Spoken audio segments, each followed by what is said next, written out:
back. You're watching this special transmission on the budget 2023-2024. I'm Umar Khalid Bhat, and we are discussing a lot of different angles to the budget 2023-24 with respect to the Pakistan Economic Survey 22-23, with respect to the different decisions that have been taken by the government, with respect to also the confirmation that the Prime Minister has just a few minutes back given for the budgetary proposals in a cabinet meeting, and then he addressed that cabinet meeting and talked about the different incentives that the government wants to go for, and the economic situation in the country and what happened in the last few years, or last year specifically, and what brought the country to the current situation.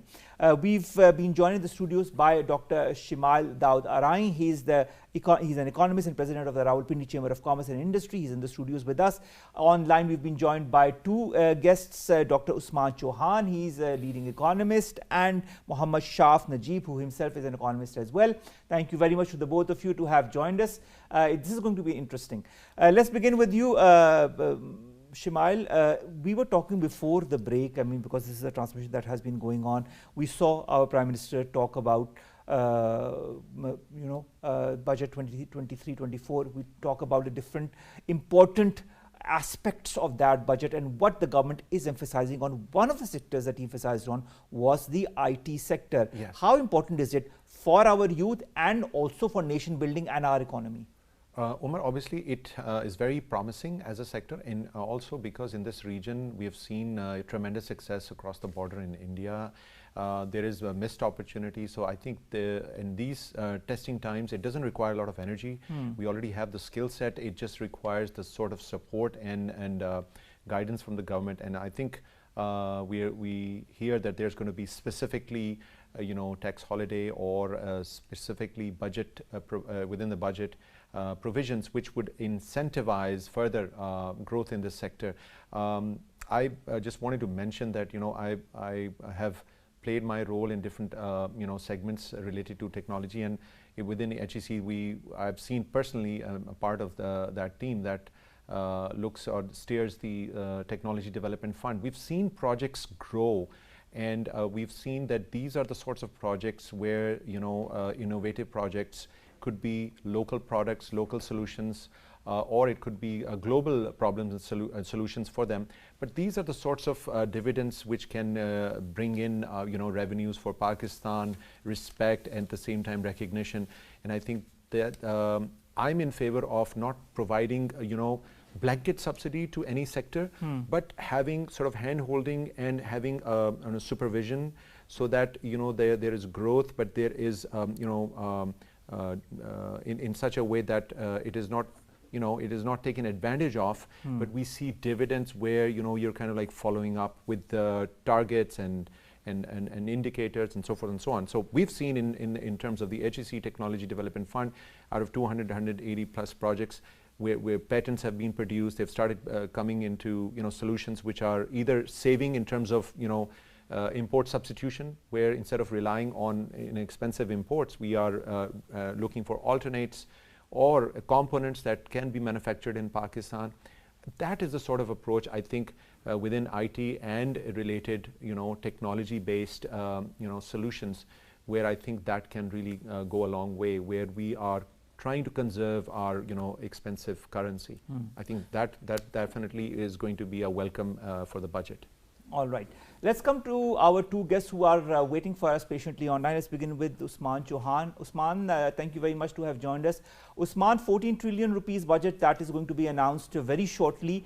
I don't know how much time we have for our discussion. Nevertheless, a lot of challenges that remain, and a lot of key emphasis that is being given to women, to the agriculture sector, to the IT sector, to increase in salaries, to the youth.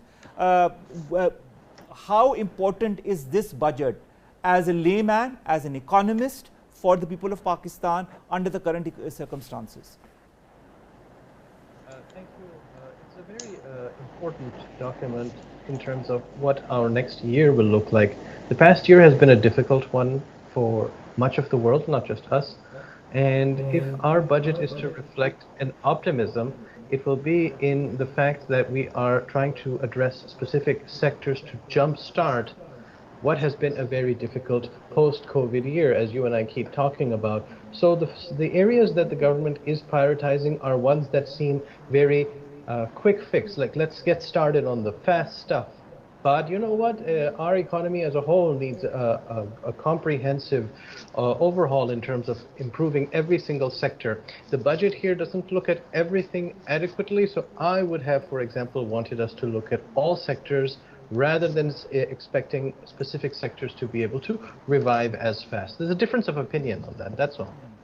All right, Shaf, what are your expectations from this budget?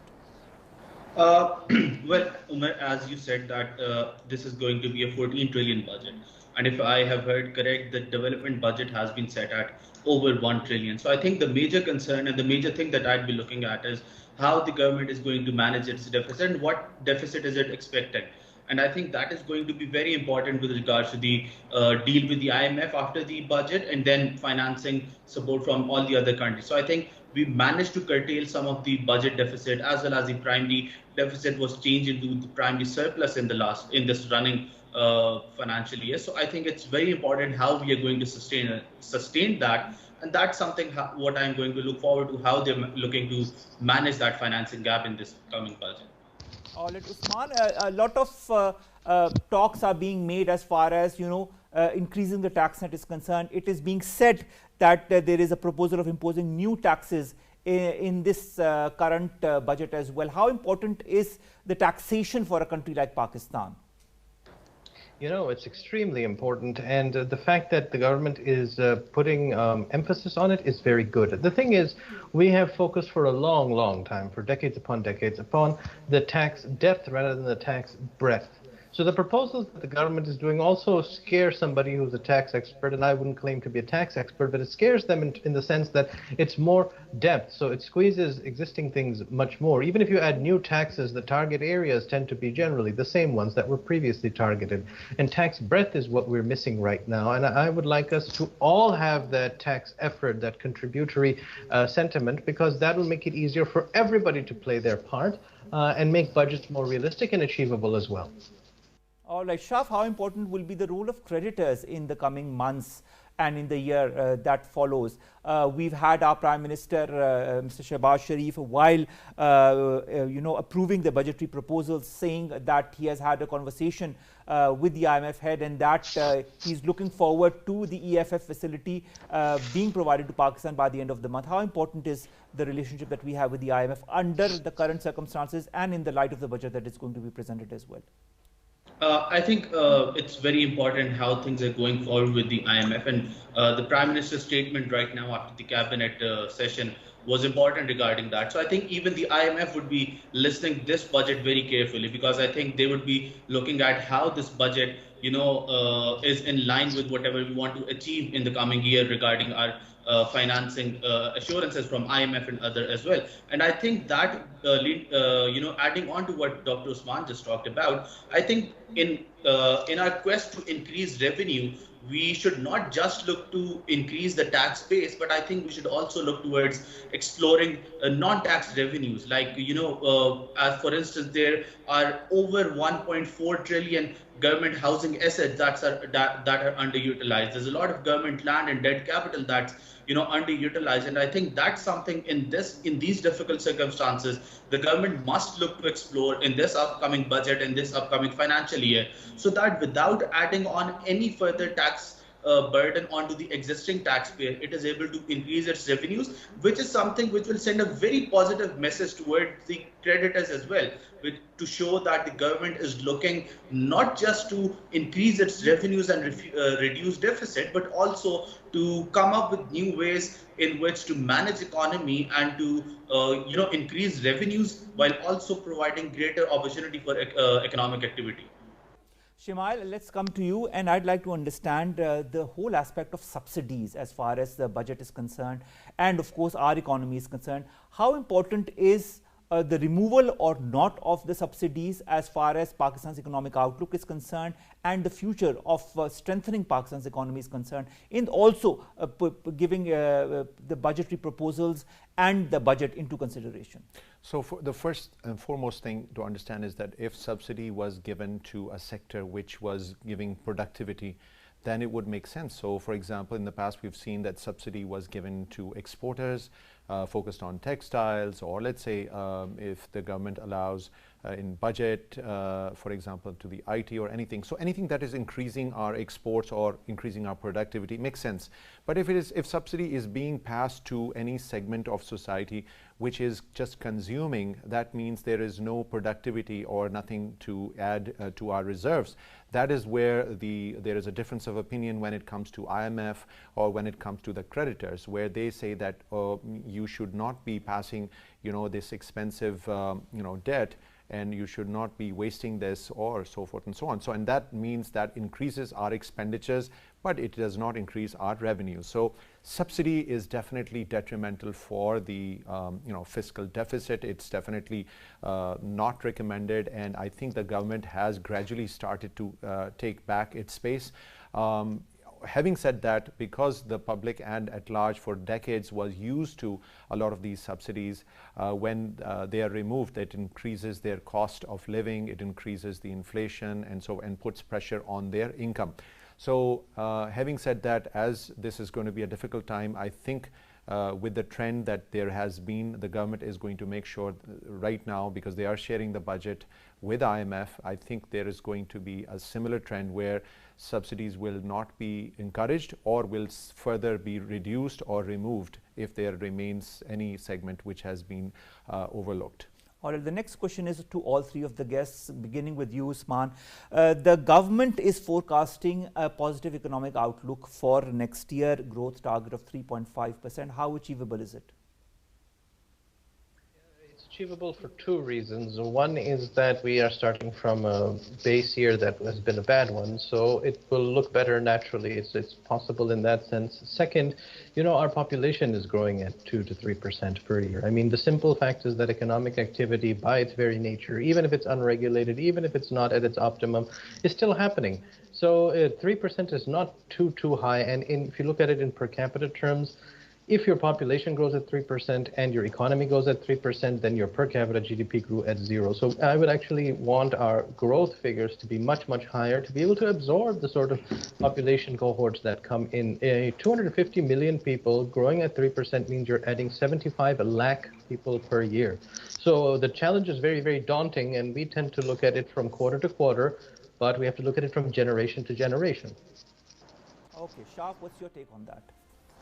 Well, as far as the positive economic outlook is concerned, right, what I think it's achievable. But the big question that comes in that is, how are we going to do that? And of course, we have to open our imports for that. With that comes the question, do we have the reserves to back that or not? And it brings me to the point that I just shared earlier, that we need to secure our, you could say, IMF, the loan from the IMF, and then financing from other donor countries as well. Because without that, we will not have the reserve base to finance those imports. So I think if we are able to manage our financing gap, if we have financing assurances from IMF and the other countries, then I think this is something that we can actually, you could say, we can achieve not 3%, but maybe even slightly more than that. But the first thing is managing the financing gap so that we can lift up the restrictions that we have put up on imports, which has essentially actually held our economy back in this running financial year. Because without imports, a lot of our industries would not work. A lot of our other economic sectors have died down due to restrictions on imports, due to a very depleting reserve situation of the country. So I think that's very important in this. And then if we manage to do that, then 3% growth will be achievable for us in the coming economic year.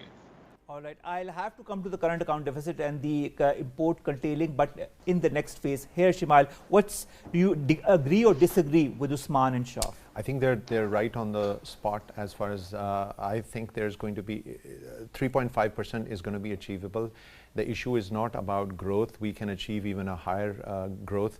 The issue is about not heating up the economy, because our economy is dependent on imports, specifically vis-a-vis our exports.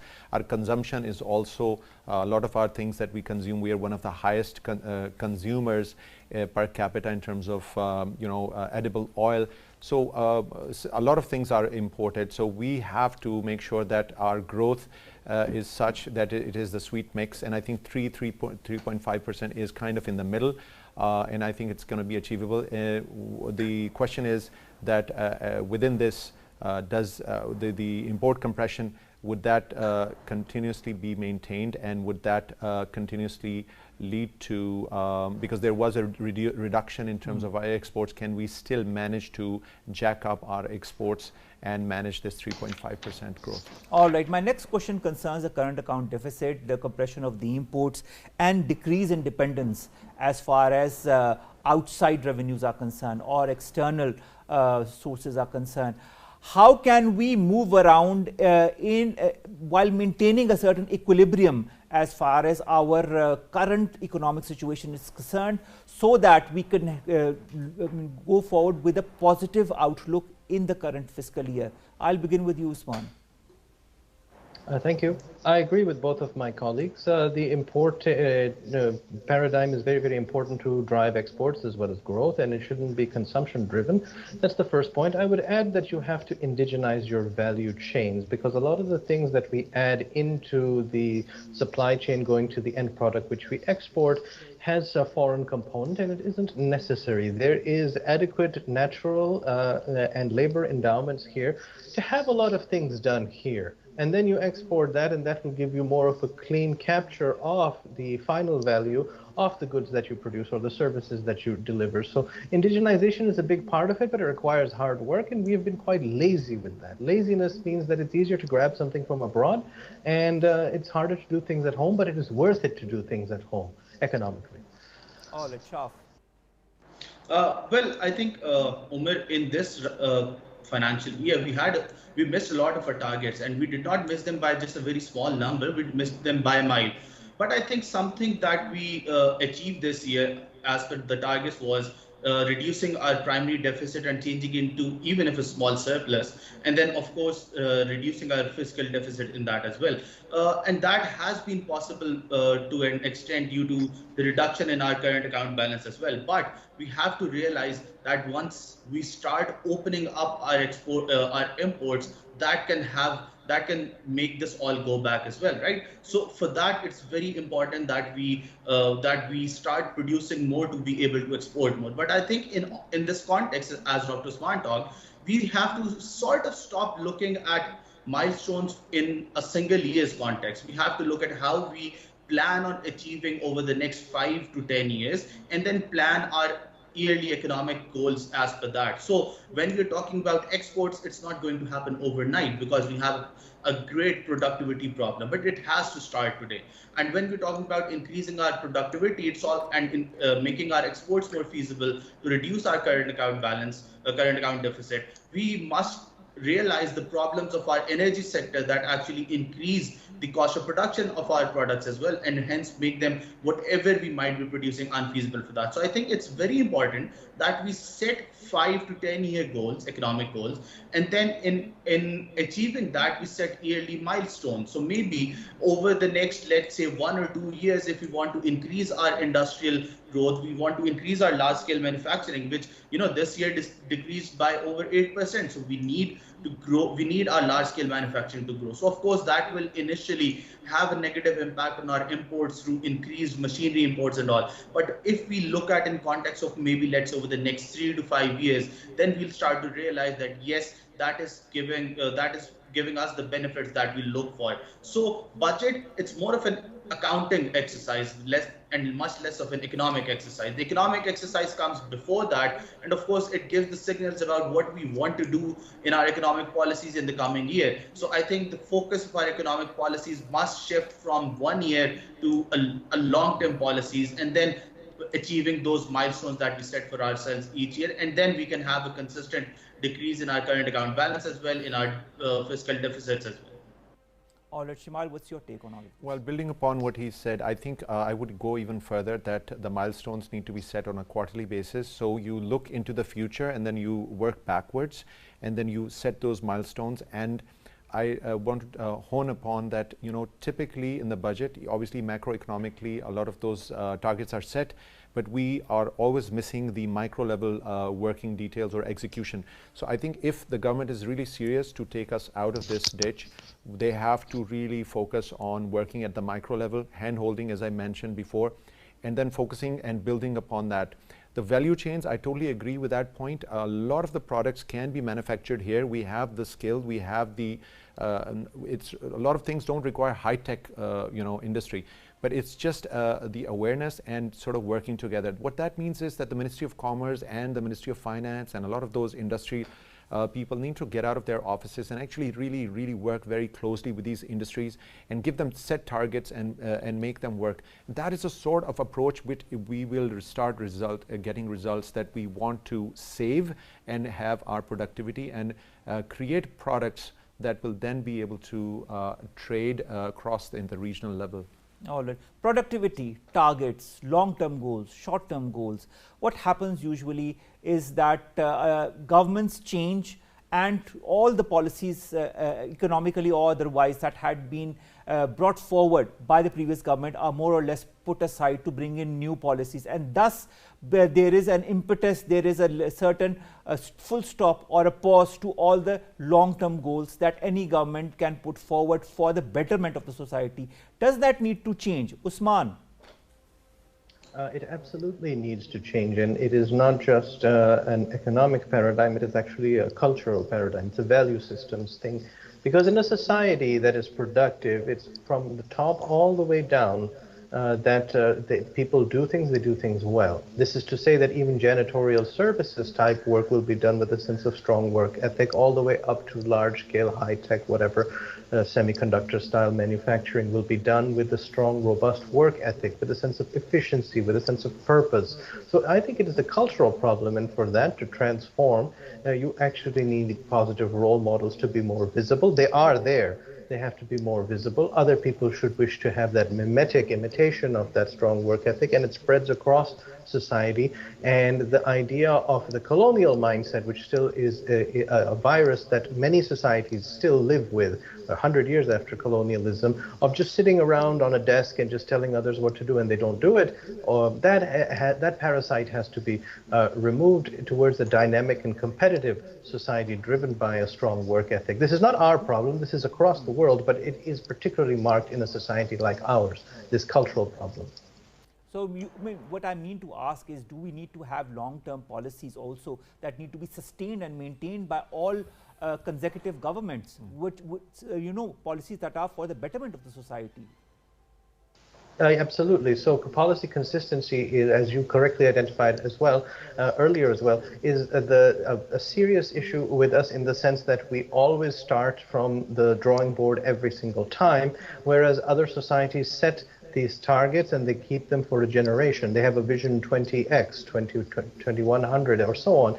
So because they set long-term targets, then changes of government or leadership still do not mean disruptions to the long-term goals, and it actually makes their job easier after. So going to the drawing board every X quarter, every X year is very difficult, and it makes us lose sight of the bigger questions. So you're right. All right, Shaf, we used to have 5-year plans at one time.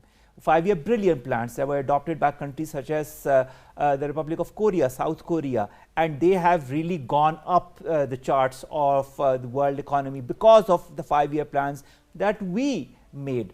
Which brings me again to the same question that I asked Usman: long-term plans versus short-term plans for our economic upheaval.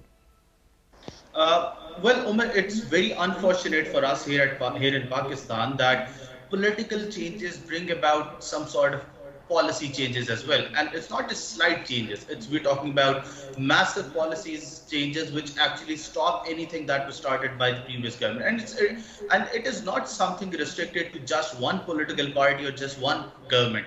This has been happening again and again over the last 3 to 4 decades, as we have witnessed, and that is what has held Pakistan back, and that policy inconsistency is what is holding local as well as foreign investors back as well from investing in Pakistan. We can look at our neighboring country India in this context. India went to the IMF, but it started its reform program. And when it did, when Manmohan Singh came in as the finance minister in the early 90s, they continued with those macroeconomic policies for now nearly 3 decades. So in that, there has been governments of Congress, there have been governments of BJP, there have been government where Manmohan Singh has been the finance minister and eventually the prime minister, but there have also been governments where he was in part.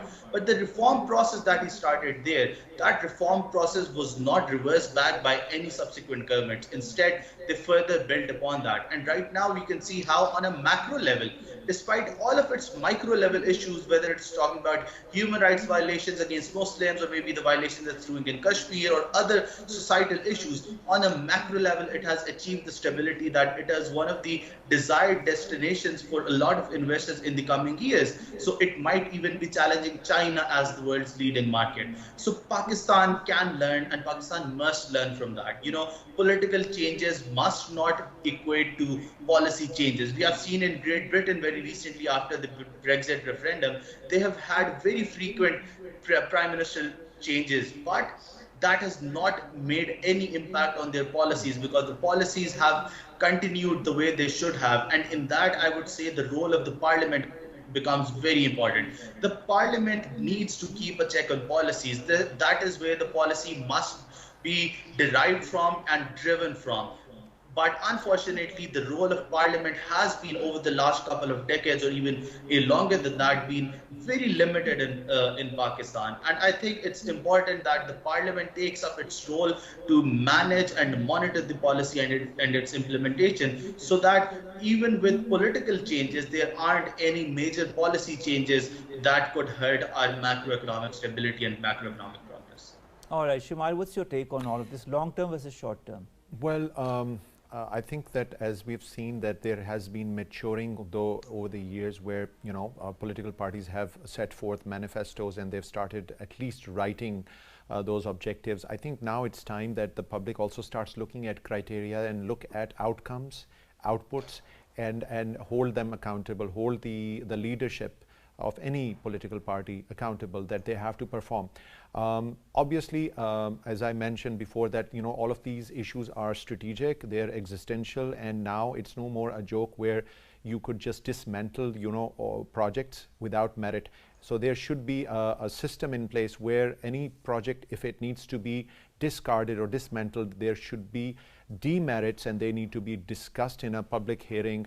Without that, it should not be able to, no government, political government otherwise could be able to stop the projects which have good outcomes for the government and for the nation. So that is a sort of approach, and I think a lot of people did talk about the Prime Minister, including I think a lot of chambers, and I was part of those initiatives where we tried to push the Charter of Economy, but things didn't work out as we wanted to. I hope that as the elections come forth, at least there should be some talk on this and there should be consolidation on this, that there will be no political blaming and no political mileage on the basis of dismantling projects which are giving dividends to the country and to the nation. All right.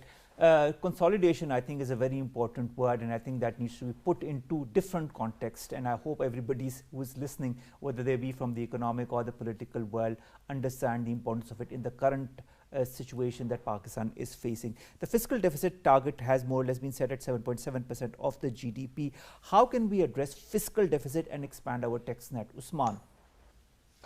A lot of our conversation is about raising revenues, but I actually think it's much, much better and much, much more important to look at the expenditure side. The question is a question of public value creation. Does the kind of expenditure we have on such a large government, provincially, federally, create value for the public? Most people you would ask would say no. So the fact is that we are probably not spending in an efficient way across public services in the public interest and for the public good. So I actually think the better fix is to have more focus on the expenditures. That will automatically make even a low tax effort look pretty good, because unless your public formations and institutions create value for the public, you don't need to spend so much on them. And some institutions are very, very large relative to the value they provide. So I think that if in terms of fiscal deficit, too much is about tax, and then in that too much is about squeezing the little salaried class to the hilt, and I think it's very unfair. Ours, in terms of the principles of taxation, the 7 things that it should be fair, neutral, etc., we don't adhere to any of them. So I actually think expenditure is the bigger thing for us to look at now, and you can actually achieve more from that. All right, Shaf, what's your take on that? I think I absolutely agree with Dr. Swan on this because as we see the IMF, World Bank, and all the other donor agencies, global financial agencies, they always focus on increasing the tax revenues, right? Because that's a very short-term fix on that because we might be able to achieve a single year's, you could say, target of revenue for that. But the increase in the tax rates actually proves to be counterproductive always because because it's an incentive to not invest in the economy, right? So, and unfortunately, at a time when we have been trying again and again to raise our revenues, our expenditures have been increasing many folds. And be it the government, be it the IMF, be it the World Bank, no one has discussed that, no one has paid any heed to that. But I think it's time that the government starts looking towards reducing its expenditure. And it has to start from its own home. It has to reduce the number of ministries at the federal level as mandated in the 18th Amendment. It has to merge, it has to reduce its footprint within the economy because right now the footprint of the government is over 60% of the GDP in the economy. It has to revisit its role, whether it wants to be an active player in the economy or whether it has to adequately regulate and facilitate economic activity. The government agencies and public sector enterprises, they are a huge burden on the government and on the exchequer, and that has been bleeding our economy dry. And it's time that the government decides what agencies it wants to keep, and the ones that it has to keep, they must be through an independent governing board that they should be governed. On the others, it needs to decide what need to be privatized and what need to be shut down if need be. Because unless we reform these major expenditure heads, we will not be able to reduce our fiscal deficit even slightly on a consistent basis.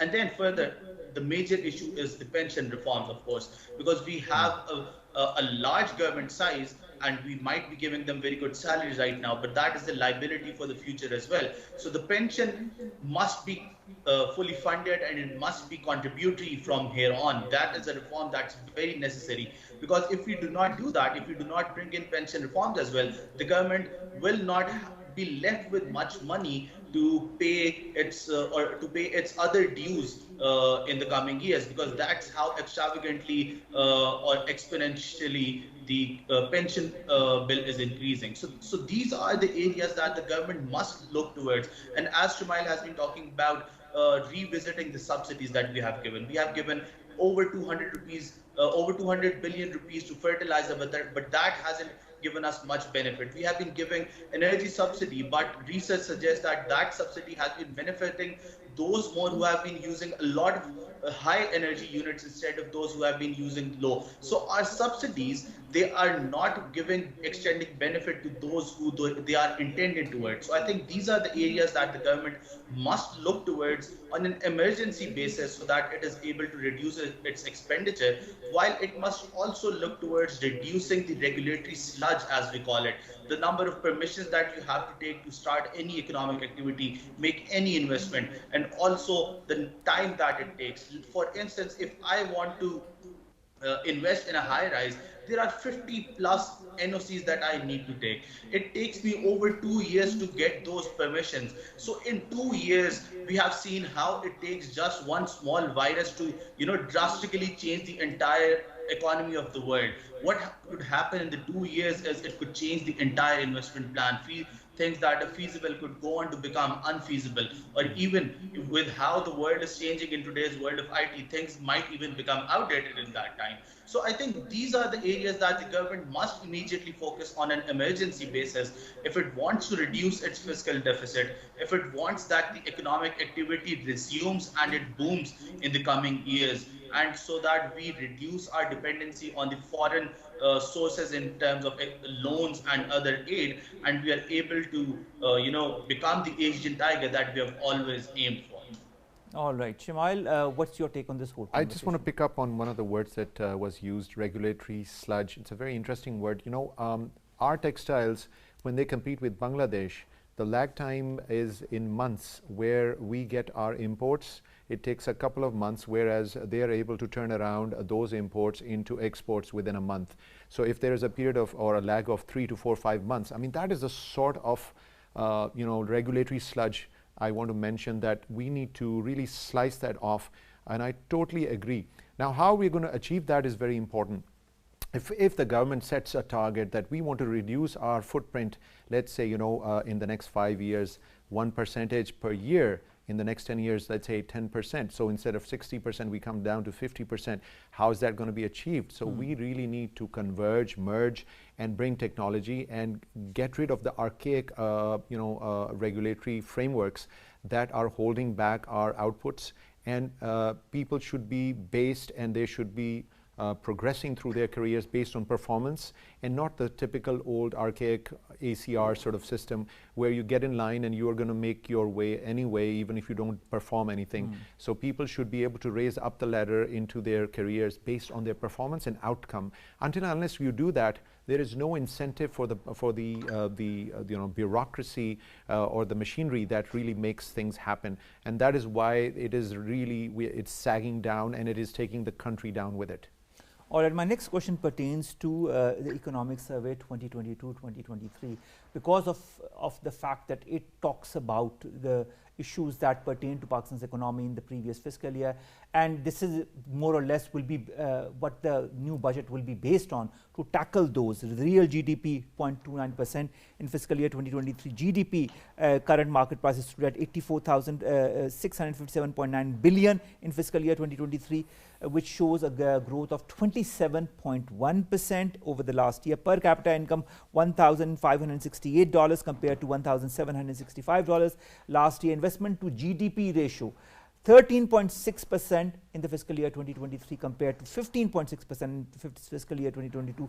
Growth of agriculture sector estimated 1.55%, industrial sector negative growth 2.94%, services sector 0.86% growth.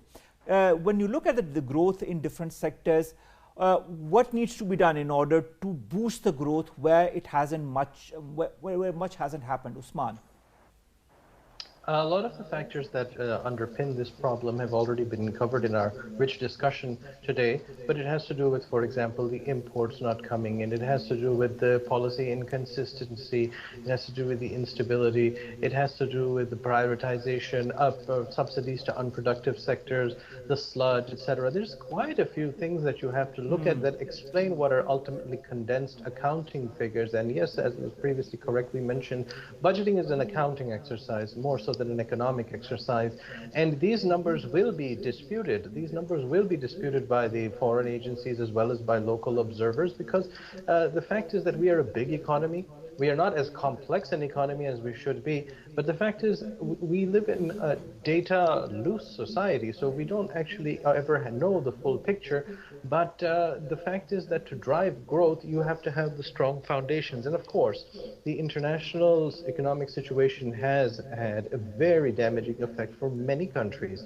So that's why, as you and I have talked previously, I have much better sentiment towards the future, because simply things are likely to be better for the whole world going forward, and we should benefit from that. And then we have to look at the deeper questions as we have discussed so far. All right, Shaf. Well, I think Dr. Usman rightly covered it, that not only have we discussed in this, but I think what's very important in this context is the signaling from the government and all the political forces has to be very positive. Because at a time when political stakeholders are involved in infighting, and they're busy in power struggle, the message that it sends not just to foreign investors and foreign economic players, but even to the local economic players, that is not very good, and that is actually something that pushes people away from economic activity. Those who have the power, they would want to exit Pakistan.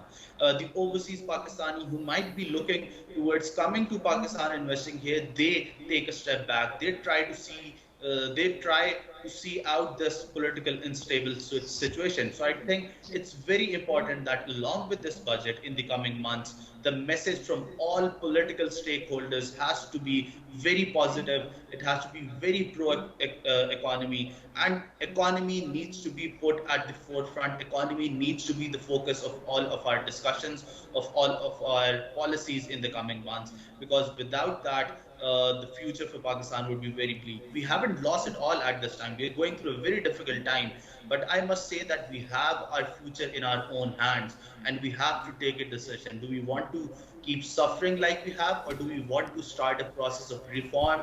Do we want to start a process of progress? It won't happen overnight, but it has to start now. Exactly. There needs to be a starting step somewhere. Yes, Shimal. Well, I think building upon what the government has achieved till now, going forward, I think, as mentioned by both our other colleagues, that we will see good days. But the question arises, we have seen these ups and downs, these boost and the bust cycles and boom and bust cycles. But every time when we start having good days, then we lose. We do not take the advantage, we do not do the reforms, we do not build our reserves. I hope that this time we will not lose, and this time there will be some seriousness on part of the state. I have to use the word state, no more governments, whichever government comes in power.